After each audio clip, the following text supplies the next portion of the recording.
We've been wanting to do an addition for years, but it was just never the right time. And then unexpectedly came our fourth child, and we thought that we were going to be in a crunch to try to find somebody to do this job.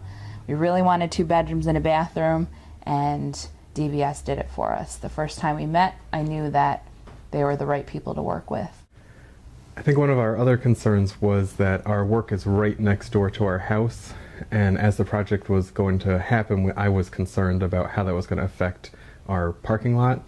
But we had talked about it ahead of time, and going through the process, everything was so smooth. The guys that worked here, if we had to have them move their cars, they moved their cars, no questions asked, and they would check in with us every day. You know, is anything going on? Do we need to know about anything? It was awesome. It was a really smooth process. Once we figured out that we could actually do a second floor addition, we were elated. But then we thought, how are we going to get 2 bedrooms and a bathroom into this space? We really had to make it worth the investment, make it worth the time, the construction, everything. And working with Brian and his team, we figured out how to add each a bedroom, but also a loft-style bed. And then the next hurdle came with trying to figure out how we were going to get our children into that bed. And they really built these amazing staircases. Anybody that's gone up there says, you know, my kids would love to have this room. I want you to be my mom, and that makes us feel good.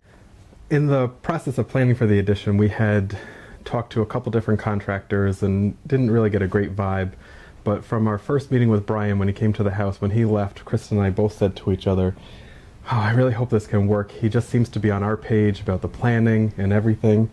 And you totally get what you pay for. I mean, you know, were they the least expensive option? No.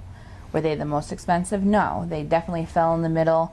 But when you had the ease of mind and knowing that things were going to be done your way, it wasn't going to be when I can get somebody over there or any of that. When somebody was with you, they were with you. And they did everything they said they were going to do, and that is definitely money well spent.